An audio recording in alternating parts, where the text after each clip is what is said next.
ये कहानी कुलीन नाम के एक ऐसे हैंडसम लड़के की है जिसे हमेशा अपना चेहरा छिपाकर रखना पड़ता है। अगर किसी लड़की ने उसे देख लिया तो वो उसके प्यार में पागल हो जाती है। कुलीन को ये सब अच्छा नहीं लगता। वो अपना ज्यादातर वक्त घर पर ही गुजारा करता था। वो मोस फैमिली का छोटा बेटा है और इस फैमिली को खुदा ने गुड लुक्स से तराशा था। कुलीन बताता है कि उसका बड़ा भाई ओकिस भी काफी ज्यादा हैंडसम है, जो सोशल मीडिया पर काफी फेमस है। उसके मिलियंस में फॉलोअर्स हैं। बेशक ये उसके हैंडसम लुक्स की वजह से है, जिससे हजारों लड़कियां उस पर मरती है और वो लोगों की डेट करवाने में मदद भी किया करता था। ओकिस के डेट जिनका नाम पार्कर है, उन्हें हार्ट ब्रेकर के नाम से भी जाना जाता है। उन्होंने जवानी के दिनों में 1200 लड़कियों को डेट किया था। ओकिस उनका ये रिकॉर्ड तोड़ना चाहता था, लेकिन जब पार्कर की मुलाकात जेसिका से हुई तो सब कुछ बदल गया। जेसिका भी काफी खूबसूरत थी, जिसकी छोटी सी मूछें होती है जो उसे और ज्यादा अट्रैक्टिव बनाती थी। कुलीन घर पर ही रहकर पढ़ाई करता था, पर जब वो कभी सामान लेने के लिए बाहर जाता तो उसके चार्म की वजह से लड़कियों की उसके पीछे लाइन लग जाती। लड़कियां इस कदर पागल हो जाती कि उनके नाक से खून आने लगता। कुलीन की फैमिली इस बात को एक्सेप्ट कर चुकी थी कि वो सभी काफी ज्यादा खूबसूरत है और खुदा ने उन्हें ऐसा ही बनाया है। लेकिन कुलीन को ये सब पसंद नहीं था। हर लड़की उसकी हैंडसमनेस की वजह से उसे चाहती थी, मगर कुलीन को अपने लाइफ पार्टनर के रूप में ऐसी लड़की चाहिए थी जो उसे उसके गुड लुक्स की वजह से ना चाहे, बल्कि सच्चे दिल से उससे मोहब्बत करे। इसीलिए कुलीन ने घर से बाहर निकलना बंद कर दिया। वो पढ़ाई में काफी होशियार था, पर फिर भी स्कूल नहीं जाना चाहता था, जिसकी वजह से उसके कोई दोस्त नहीं थे। उसके माता पिता और ओकिस को यही डर सताता रहता था कि कहीं अकेलेपन की वजह से कुलीन पागल ना हो जाए। उसकी कुछ हरकतें काफी अजीब थी। वो मछलियों से बातें करता और खुद के साथ ही गेम खेलता था। ओकिस कहता है हमें इसके लिए एक गेट खरीद लेनी चाहिए, तो मदर कहती है बात इतनी आसान नहीं है, हमें इसे बाहर भेजना होगा ताकि लोगों से घुलना मिलना सीख सके और इसकी भी एक नॉर्मल लाइफ हो। पार्कर कहते हैं हम आखिर ऐसा क्या करें जो ये बाहर जाए। मैंने इसे काफी बार नेशनल स्पोर्ट्स में पार्टिसिपेट करने को कहा, पर ये हर बार मना कर देता है। तो ओकिस कहता है मैंने भी अपनी गर्लफ्रेंड की सिस्टर के साथ इसकी डेट करवाने की कोशिश की, पर ये मेरी बातों पर ध्यान ही नहीं देता। वो उससे पूछता है आखिर तुम्हें किस तरह की लड़की चाहिए, तो कुलीन बताता है वो क्यूट, काइंड और समझदार होनी चाहिए, और सबसे इम्पोर्टेंट बात उस लड़की को मुझ में कोई दिलचस्पी नहीं होनी चाहिए। ओकिस परेशान हो गया। आखिर वो उसकी ऐसी लड़की के साथ डेट कैसे करवा सकता था जो उसे पसंद ही ना करे। कोई भी तरीका कुलीन को घर से बाहर भेजने में काम नहीं कर रहा था। तो जेसिका डिसाइड करती है हम एक नाटक करेंगे, हम दिखाएंगे कि हम उसकी होम स्कूलिंग का खर्चा नहीं उठा पा रहे और फाइनेंशियल प्रॉब्लम से गुजर रहे हैं। रात में जब कुलीन पानी का गिलास भरने बाहर आता है तो ओकिस अपने पेरेंट्स को प्लान के अनुसार एक्टिंग करने को कहता है। मदर और डैड फाइनेंशियल कंडीशन खराब होने का नाटक करते हैं। वो अपनी स्क्रिप्ट के मुताबिक झगड़ने का ड्रामा कर रहे थे। हमारे पास अब इतने पैसे नहीं है कि हम कुलीन की होम स्कूलिंग का खर्चा उठा सके। उसके स्कूल के लास्ट सेमेस्टर का खर्चा काफी बड़ा होने वाला है, जिसके लिए हमें अपनी चीजें बेचनी होगी और अब नाश्ते में सिर्फ तले हुए अंडे और दाल रोटी से ही गुजारा करना पड़ेगा। कुलीन ये सुनकर रोने लगता है। ओकिस खुश होता है कि उनका प्लान कामयाब हुआ। अगले दिन कुलीन अपने पेरेंट्स के पास रोते हुए आता है। वो कहता है आप मुझे माफ कर दीजिए, मेरी वजह से आपको बहुत कुछ झेलना पड़ा, लेकिन अब आपको मेरी वजह से चीजें बेचने की कोई जरूरत नहीं। फाइनल सेमेस्टर के लिए मैं स्कूल जाऊंगा। ओकिस ये सुनकर बहुत खुश होता है, पर कुलीन बताता है मैं सिर्फ बॉयज स्कूल में ही जाऊंगा जहाँ सिर्फ लड़के हो, ताकि मुझे लड़कियों से कोई प्रॉब्लम ना हो। जेसिका और पूरी फैमिली उसकी इस शर्त के लिए भी तैयार हो जाती है, क्योंकि अब कम से कम कुलीन बाहर जाकर अपने दोस्त बना पाएगा। अब वो दिन आ गया था जब कुलीन को स्कूल जाना था। ओकिस उसे बाइक से स्कूल ड्रॉप करने जाता है। रास्ते में ओकिस कहता है हेलमेट उतार दो, लेकिन कुलीन मना कर देता है, क्योंकि उसने प्लान बनाया था कि वो स्कूल में पूरे दिन हेलमेट पहन कर ही रहेगा ताकि कोई उसके चेहरे को देख ना पाए और उसके चार्म से किसी को कोई प्रॉब्लम ना हो। लेकिन जब वो हॉरिसन हाई स्कूल में एंटर करता है तो उसके प्लान का उल्टा असर होता है। हेलमेट पहनने की वजह से सभी बच्चे उसे घूरने लगते हैं। कुलीन सबसे आखिरी बेंच पर बैठता है ताकि कोई प्रॉब्लम ना हो। क्लास में जब टीचर पढ़ाने आती है तो वो एक हेलमेट पहने हुए लड़के को देखकर हैरान हो जाती है। वो उससे नाम पूछती है तो कुलीन उन्हें अपने बारे में बताता है, पर हेलमेट की वजह से टीचरों को सुनाई नहीं दे रहा था। टीचर उसे हेलमेट उतारने को कहती है। कुलीन हेलमेट उतारना नहीं चाहता था। टीचर बोलती है कि ये कोई रेसिंग ग्राउंड नहीं है, ये स्कूल है, यहाँ तुम हेलमेट नहीं पहन सकते। कुलीन जैसे ही धीरे से अपना हेलमेट उतारता है, कुछ समय बाद एम्बुलेंस का सीन दिखाया जाता है। टीचर कुलीन के फेस को देखकर पागल हो गई थी। वो सिर्फ मुस्कुरा रही थी, जिससे उन्हें जल्दी से हॉस्पिटल भेजा जाता है। प्रिंसिपल परेशान थे। वो पूछते हैं कि ये सब कैसे हुआ। स्टूडेंट बताते हैं कि वो नया स्टूडेंट बहुत ही ज्यादा हैंडसम है, जिसकी हैंडसमनेस को टीचर हैंडल नहीं कर पाई। कुलीन भी वहीं छिपकर ये सब सुन रहा था। वो बचकर वहां से भागने लगता है, पर उसे एक लड़का पेड़ से गिरा देता है। उसका नाम सीडी था, जो इस स्कूल के एक बुली ग्रुप को चलाया करता है। वो स्कूल में हर नए आने वाले बच्चे को परेशान किया करता था। वो उसे लेकर स्कूल के स्टोर रूम में आ जाता है। कुलीन को जब होश आता है तो उन्हें देखकर हैरान होता है। उस बुली ग्रुप में 3 लोग थे और अब वो उसे खुद के बारे में बताते हैं कि हम तीनों एक सुपर हीरो टीम की तरह हैं और हमारी टीम का नाम 3 टाक है। ग्रुप का लीडर सीडी था। बाकी के 2 टीम मेंबर्स इर्नो और डीकी होते हैं। उनकी टीम का मोटो था कि हम कोई भी लड़ाई नहीं चूकते। सीडी कहता है कि क्या तुम जानते हो कि हमने तुम्हें आखिर क्यों पकड़ा है। कुलीन बोलता है कि मैं नहीं जानता। सीडी बताता है कि हमें एक लड़की के पास एक मैसेज भेजना है जो BBM स्कूल की मॉडल अमांडा है। हर साल उनके स्कूल में प्रोम होता है, जिसके लिए हम हर साल इन्विटेशन भेजते हैं, पर वो हर बार हमें परमिशन नहीं देते। सीडी कुछ भी करके उस प्रोम में जाना चाहता है, जिसके लिए वो 3 सालों से फेल होता हुआ आ रहा है। उसका अब प्लान है कि कुलिन अमांडा के पास उनके प्रोम का प्रपोजल लेकर जाए ताकि वो उन्हें प्रोम में आने की परमिशन दे, क्योंकि अमांडा सिर्फ हैंडसम बॉय के स्कूल के प्रपोजल को ही स्वीकार करती है। प्रोम दरअसल हाई स्कूल में हर एक साल एंड में की जाने वाली एक डांस पार्टी होती है। उस जगह पर कीबो नाम का एक लड़का भी मौजूद होता है जो एक नेक और अच्छा इंसान था, पर उसे भी सीडी के द्वारा बुली किया जाता है। इस असाइनमेंट को पूरा करने के लिए सीडी कीबो को भी कुलिन की मदद करने को बोलता है और कहता है कि अगर तुमने मेरे इस काम को पूरा नहीं किया तो मैं तुम्हारा हाल बिल्कुल इस हेलमेट की तरह करूंगा,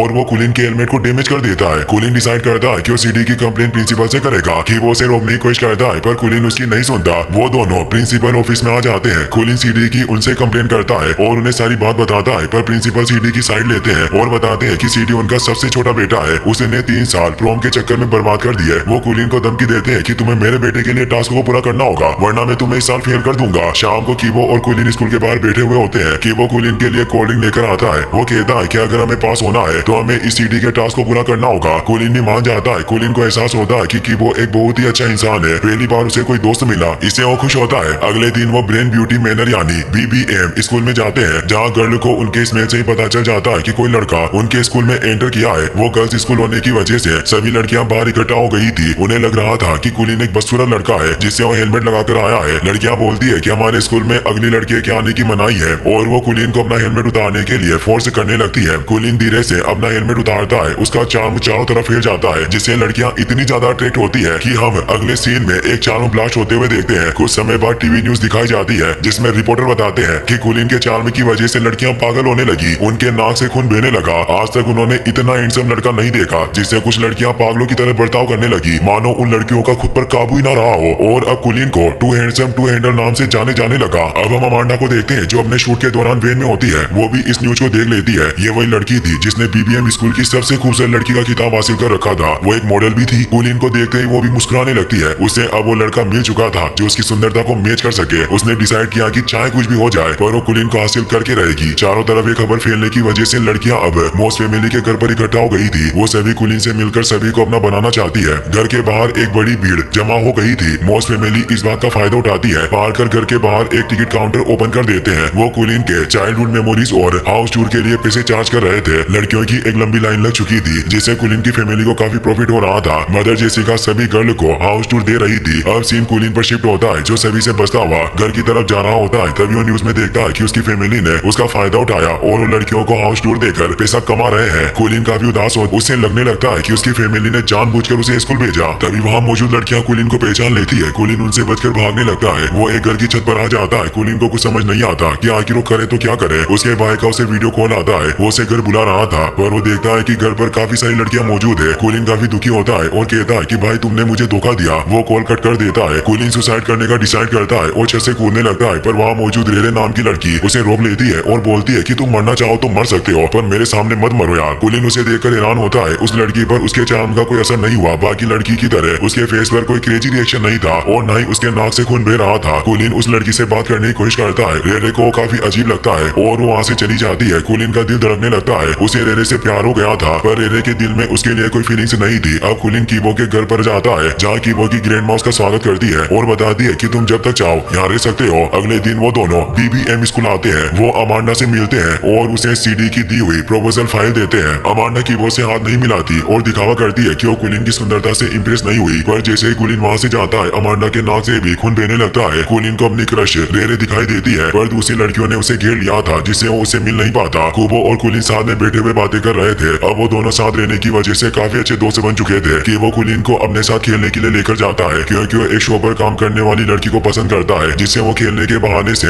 मिलने जाया करता है, जो और कोई नहीं बल्कि रेरे ही होती है। कि वो कुलिन को रेरे से मिलवाता है और कुलिन को एहसास होता है कि वो पहले से ही उसे पसंद करता है और उसे एहसास होता है कि वो दोनों काफी करीब है। अक्सर वो दोनों साथ में बैठकर डिनर किया करते हैं और अपनी बातों में खोए रहते हैं। कुलिन कीबो से जेलस फील करने लगता है। उसे रातों में नींद नहीं आती। उसे याद आता है कि उसका भाई ओकिस एक लव गुरु है और इस मैटर में शायद वही उसकी मदद कर सकता है। वो लव वेबसाइट पर उससे मिलने की मीटिंग फिक्स करता है। अगले दिन वो दोनों एक रेस्टोरेंट में मिलते हैं। ओकिस काफी खुश था। उसके खुशी के आंसू आ रहे होते हैं। वो कब से चाहता था कि वो अपने भाई को लव टिप्स दे। कुलिन के मॉम डैड भी वहाँ मौजूद थे। कुलिन उन्हें माफ कर देता है क्योंकि उन्होंने अगर उसे स्कूल ना भेजा होता तो वो कभी भी रेरे से नहीं मिल पाता। अगले दिन जब वो मॉल में किराने के सामान खरीद रहे होते हैं तब ओकिस काम के साथ साथ उसे लड़की को इम्प्रेस करने के पॉइंट भी नोट करवाने लगता है। इससे उसे एहसास होता है कि उसे रेरे के करीब जाने के तरीके ढूंढने होंगे जिससे वो रेरे को अपना बना सकता है। एक दिन अमांडा स्कूल आती है। परसों उसका बर्थडे था। वो कुलीन को अपने बर्थडे पार्टी का इनविटेशन देती है, साथ ही उसे गिफ्ट में एक आईफोन भी देती है और बताती है कि कोई भी जरूरत हो तो मुझे कॉल कर देना। रेरे, कीबो और कुलीन जब एक क्लब में आते हैं तो कुलीन रेरे के साथ बॉन्ड बनाने की कोशिश करता है, पर रेरे उस पर ध्यान नहीं देती और उसे कीबो के साथ ही टाइम स्पेंड करती है, जिससे कुलीन को काफी जेलस फील होता है कि वो जब वहाँ नहीं होता तब उसे पूछता है कि क्या वो कीबो को पसंद करती है। रेरे इस बात से इनकार कर देती है, पर जब कुलीन उसे बताता है कि कीबो अमांडा से प्यार करता है तो रेरे का मुंह उतर जाता है। इससे साफ जाहिर होता है कि वो कीबो को पसंद करती है। कुलीन इससे काफी सैड होता है और अब एक प्लान बनाता है कि वो कीबो को रेरे से दूर कर देगा ताकि रेरे उसकी हो जाए। वो घर जाकर अमांडा को कॉल करता है और उससे एक एहसान मांगता है। अमांडा उसका काम करने के लिए तैयार हो जाती है। अगले दिन अमांडा की पार्टी का सीन दिखाया जाता है जिसमें कई लोग आए होते हैं। कुलीन भी कीबो के साथ वहाँ पहुंच जाता है। अमांडा उनका स्वागत करती है और अब कुलीन के प्लान के मुताबिक अमांडा इसे शो करती है जिससे वो कीबो से प्यार करती है। वो उसे हाथ मिलाती है, अकेले में उसे अपने साथ लेकर जाती है। रेरे भी पार्टी में आ चुकी थी। वो देखती है कि कीबो और अमांडा किस कर रहे हैं। यह देखकर रेरे का दिल टूट जाता है। वो वहाँ से बाहर की तरफ भागती है। कुलीन भी उसके पीछे जाता है। रेरे कहती है कि मुझे लगा था कि कीबो सबसे अलग है। वो लड़कियों को उनके लुक्स की वजह से नहीं देखता, पर सभी लड़के एक जैसे होते हैं। कुलीन इस बात का फायदा उठाता है और कहता है कि मैं ऐसा नहीं हूँ। वो उसे अपनी फीलिंग्स के बारे में बताता है। रेरे कहती है कि मैंने कभी भी तुम्हें एक दोस्त से बढ़कर और कुछ नहीं माना। ये कहकर वहाँ से चली जाती है। कुलीन का भी दिल टूट जाता है। उसने अपने दोस्त को धोखा दिया, पर फिर भी उसे अपना प्यार नहीं मिला। वो बहुत बुरा फील कर रहा था। वहीं सीडी भी अपने साथियों के साथ पार्टी में आया होता है। उसने भी अमांडा को कि वो किस करते हुए देख लिया था। सीडी को बिल्कुल भी पसंद नहीं आता। वो उसे पार्किंग में पकड़कर पीटने लगता है। कुलीन ये देख रहा था पर वो कुछ भी नहीं कर पाता। कुलीन उसे घर लेकर आता है जहाँ ग्रैंडमा कीबो के गांव पर मलहम लगाती है। कीबो अपनी कलेक्शन में से कुलीन को वो कार्ड देता है जिसे बचपन से ही कुलीन हासिल करना चाहता था और इसके बारे में उसने पहले कीबो को बताया था। कुलीन को एहसास होता है कि कीबो से अपना बेस्ट फ्रेंड मानता है और उसे दुख हुआ कि उसने अपने दोस्त के साथ गलत किया। वो उसे पूरी सच्चाई बता देता है। कीबो को यह सुनकर काफी गुस्सा आता है। वो कहता है कि अगर तुम मुझे पहले ही बता देते कि तुम्हें रेरे पसंद है तो मैं तुम्हें उसके करीब जाने से कभी नहीं रोकता। मैं ही गलत था जो तुम्हें अपना बेस्ट फ्रेंड मान बैठा। आज के बाद अपनी शक्ल मुझे कभी मत दिखाना। और वो उसे घर से निकल जाने को कहता है। कुलीन ने अब अपना दोस्त भी खो दिया था। वो काफी दिनों बाद घर वापस आता है। ब्रदर, माँ और डैड उसे देखकर काफी खुश होते हैं, पर कुलीन उनसे बात नहीं करता और अपने रूम में आ जाता है। कुलीन स्कूल जाता है पर कीबो से मिलने की हिम्मत नहीं कर पाता। अब उन दोनों के बीच नफरत पैदा हो गई। वो अक्सर एक दूसरे को देखते हैं पर बात नहीं कर पाते। कीबो उससे काफी नाराज होता है। कुलीन अब खोया खोया सा रहने लगा था जिससे उसके पेरेंट्स काफी परेशान थे। मदर उसके रूम में आती है और बताती है कि तुम्हारी फिश अभी भी जिंदा है और हम कभी भी बैंक करप्ट नहीं हुए थे, हमने बस नाटक किया। कुलीन पूछता है क्या आपने आखिर ऐसा क्यों किया। मदर बताती है कि हर पेरेंट्स यही चाहते हैं कि उनके बच्चे खुश रहे, अच्छे दोस्त बनाए जिनके साथ वो अपनी दिल की बातें शेयर कर सके। कुलीन को कीबो के साथ बिताए लम्बे याद आने लगते हैं। उसे एहसास होता है कि कीबो उसके हर पल में उसके साथ था, चाहे वो अच्छा हो या कोई बुरा पल। कुलीन काफी परेशान हो जाता है। मदर बताती है कि अगर तुम पहले फैमिली के साथ ही खुश थे तो अब हम तुम्हें बाहर जाने के लिए फोर्स नहीं करेंगे। कुलीन उन्हें गले लगा लेता है। अगले दिन कुलीन अपनी गलती को सही करने के लिए रेरे के पास पहुंचता है और अब उसे पूरी बात बताता है क्योंकि उस दिन के बाद से रेरे और कीबो भी नहीं मिले थे। कुलीन कीबो के घर पर आता है पर वो उससे बात नहीं करना चाहता। कुलीन उसे कहता है कि तुम मेरी सजा रेरे को क्यों दे रहे हो, वो तुमसे प्यार करती है। कीबो बताता है कि मैं भी उसे चाहता हूँ पर मैं कभी उसे ये बात बता नहीं पाऊंगा, मैं काफी डरता हूँ। कुलीन उसे पूछता है कि तुम आखिर उसके बारे में कैसा फील करते हो। कीबो उसे रेरे की खूबियां बताने लगता है और बोलता है कि वो दुनिया की सबसे अलग लड़की है और मैं उसे बहुत प्यार करता हूँ। तभी कुलीन उसे रेरे को दिखाता है जो वीडियो कॉल पर ये सब सुन रही थी, जिससे अब कीबो और रेरे रिलेशनशिप में आ जाते हैं। कुलीन और कीबो वापस से अच्छे दोस्त बन गए थे। कुछ दिन बाद जब हाई स्कूल की डांस पार्टी यानी प्रोम होता है तो उसमें कुलीन कीबो के साथ आता है। कीबो रेरे के साथ डेट करता है। वो दोनों एयरफोन लगाकर साथ में डांस करने लगते हैं। दोनों काफी खुश थे। कुलीन अमांडा को डेट करता है। अमांडा और कुलीन की सुंदरता की वजह से वो प्रोम के किंग और क्वीन का टाइटल जीत लेते हैं, पर कुलीन का दिल अभी भी रेरे के लिए धड़क रहा था और उसे देखकर खुश हो रहा था। दोस्तों, आपको वीडियो कैसा लगा कमेंट में जरूर बताना और वीडियो को लाइक करने के साथ साथ चैनल को सब्सक्राइब जरूर कर देना। Thanks for watching.